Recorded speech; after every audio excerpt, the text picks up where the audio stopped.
Assalamualaikum warahmatullahi wabarakatuh.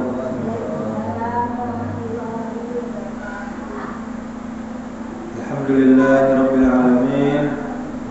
Wa bihi nasta'in ala umurid dunya waddin. Asyhadu an la ilaha illallah wahdahu la syarikalah wa asyhadu anna Muhammadan abduhu wa rasuluhu amma ba'du. Alhamdulillah, segala puja dan puji hanya milik Allah Subhanahu wa ta'ala. Kita bersyukur kepadanya atas segala nikmat sehingga kita masih bisa beribadah kepada Allah Subhanahu wa ta'ala, dan untuk itulah kita diciptakan. Kemudian janji Allah, jika kita selalu bersyukur maka Allah akan menambah nikmat untuk kita. Dan jika kita kufur, tidak mau bersyukur, tidak mau taat, tidak mau patuh, maka sungguh azab Allah sangat pedih. Allah berfirman, la in syakartum la azidannakum wa la in kafartum inna azabi lasyadid. Surah Ibrahim ayat 7. Kemudian salawat beserta salam semoga selalu tercurahkan untuk junjungan kita, panutan kita, suri tauladan kita, yakni Nabi Muhammad sallallahu alaihi wasallam. Allahumma salli wa sallim wa barik ala Muhammadin wa ala alihi wa ashabihi ajma'in. Mudah-mudahan dengan memperbanyak salawat kita termasuk umatnya yang mendapatkan syafaat, pertolongan di yaumil akhir nanti. Amin ya rabbal alamin. Bapak Ibu jamaah yang dirahmati Allah Subhanahu wa taala, pada malam hari ini kita sudah memasuki malam ke-22 Ramadan. Semoga Allah selalu dan senantiasa menerima amal ibadah kita. Amin ya rabbal alamin. Pada malam hari ini Bapak Ibu jamaah yang dirahmati Allah, judul ceramah kita yaitu masih semangatkah kita melaksanakan sholat tarawih di bulan Ramadan ini? Pakai tanda tanya. Bapak Ibu jamaah yang dirahmati Allah Subhanahu wa taala, bulan Ramadan telah hampir selesai.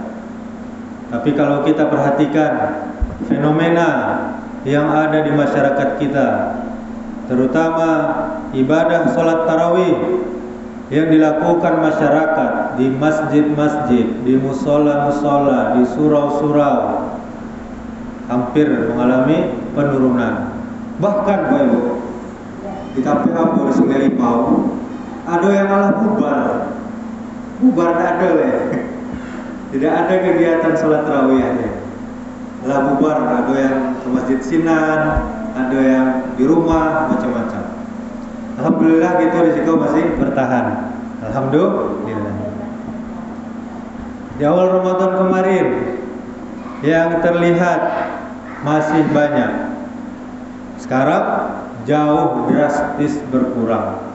Tentu kita bertanya-tanya, ada apa ya? Ada apa gerangan? Padahal kita semuanya tahu bahwa Rasulullah sallallahu alaihi wasallam telah menerangkan tentang keutamaan, fadilah, pahala, ganjaran menegakkan salat malam di bulan Ramadan, yakni salat tarawih tersebut. Beliau sallallahu alaihi wasallam bersabda, "Man qama Ramadana imanan wahtisaban ghufira lahu ma taqaddama min dzambi." Barang siapa yang menegakkan salat malam di bulan Ramadan. Apa maksudnya salat malam? Yaitu salat tarawih.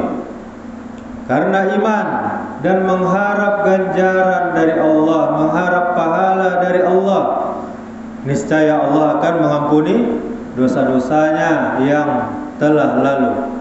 Ini hadis riwayat Bukhari dan Muslim. Jalurnya dari sahabat Abu Hurairah radhiyallahu anhu.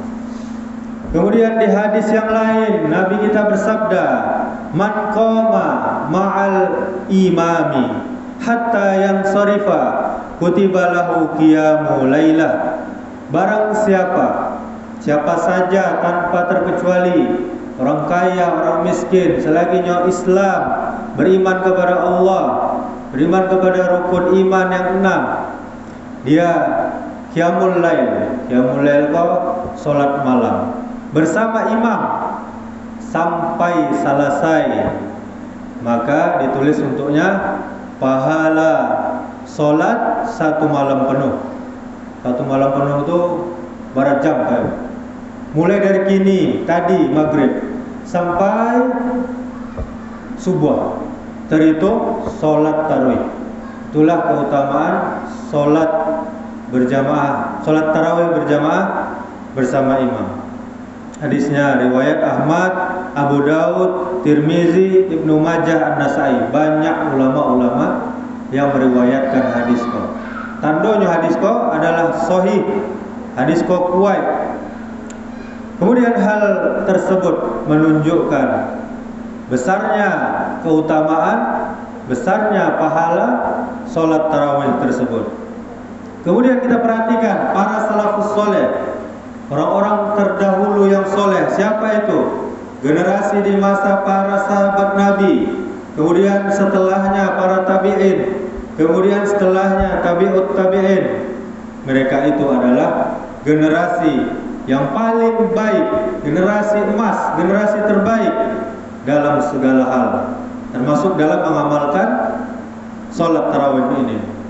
Andaikan kita mau memperhatikan Bapak Ibu dan kita bandingkan diri kita dengan ibadah salat tarawih mereka, tentu ibadah kita tidak ada apa-apanya.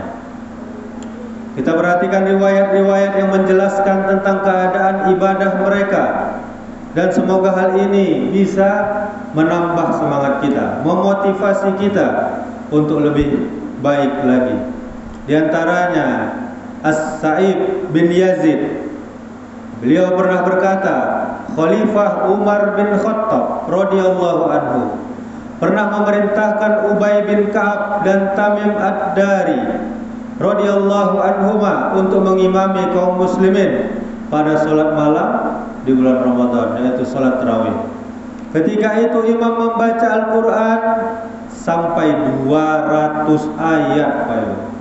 Salat tarawihnya sampai 200 ayat dalam satu rakaat. Sampai-sampai kami bertelekan, sampai-sampai para sahabat itu bersandar ya, pada sebuah tongkat karena terlalu lama tagak. Dan tidaklah kami selesai dari salat melainkan selesai saat tasahur. Ini salat tarawih dari Isya itu sampai menjelang sahur, menjelang subuh. Dalam kitab Al-Muwatta dan Ma'rifah As-Sunan wal Asar.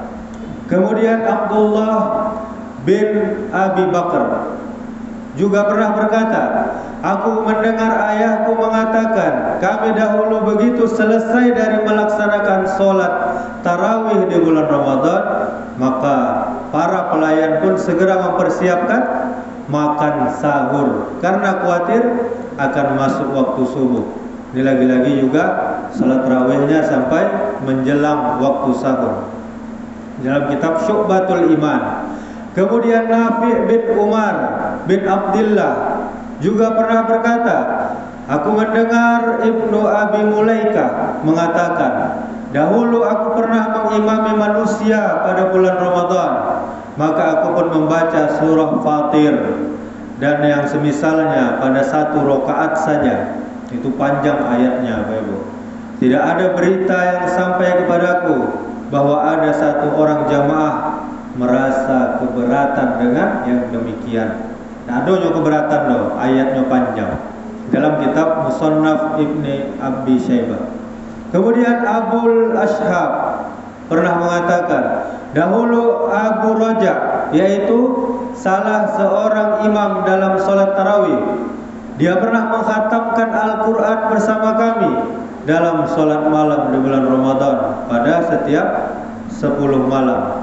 Dalam 10 malam Pak Ibu nyokhatam Al-Quran tuh. Nyokhatamnya tidak membaca, tapi di dalam salat tarawih.